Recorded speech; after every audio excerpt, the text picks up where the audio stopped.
अस्सलाम वालेकुम। आज हम बना रहे हैं आलू की टिक्कियाँ।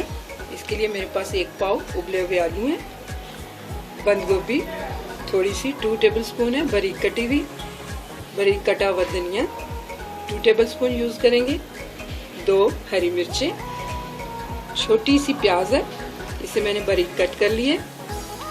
स्पाइसेस में हम यूज़ करेंगे नमक टू टेस्ट, साबुत धनिया हाफ टी स्पून से कम लाल मिर्चें, हाफ टी स्पून कुटी हुई लाल मिर्च, हाफ टी स्पून ज़ीरा, और ये हम फ्लेवर के लिए इसे सूखी मेथी यूज़ करेंगे। तो चलिए अब हम सब चीज़ों को मिक्स करते हैं। ये देखें आलूओं को मैंने मैश किया इस तरह।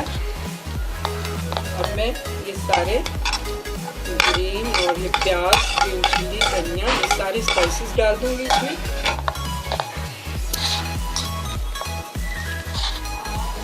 इसे हम इतना मैश नहीं करना, ये बिल्कुल ही पतला सा मैदा बन जाए, बल्कि छोटे छोटे आलू के पीस इसमें रहने चाहिए, वो टिक्कियों में अच्छे लगते हैं। अब मैं सारे स्पाइसेस ऐड कर दूंगी।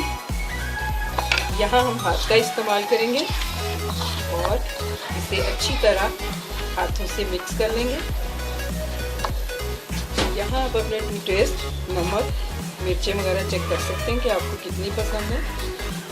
तो मैंने थोड़ा सा नमक और ऐड किया। तो चलें अब हम इसकी टिक्कियाँ बनाते हैं। इस तरह मैंने हाथ में पकड़ा, इसे यूँ करेंगे।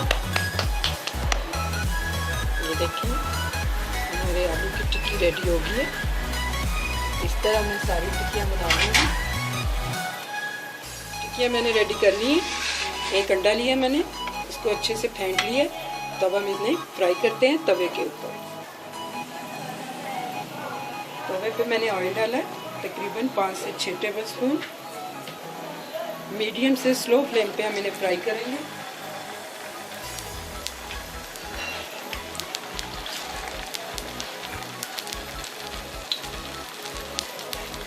अब हम इसकी साइड चेंज करते हैं। ये देखें कितना खूबसूरत कलर आया है।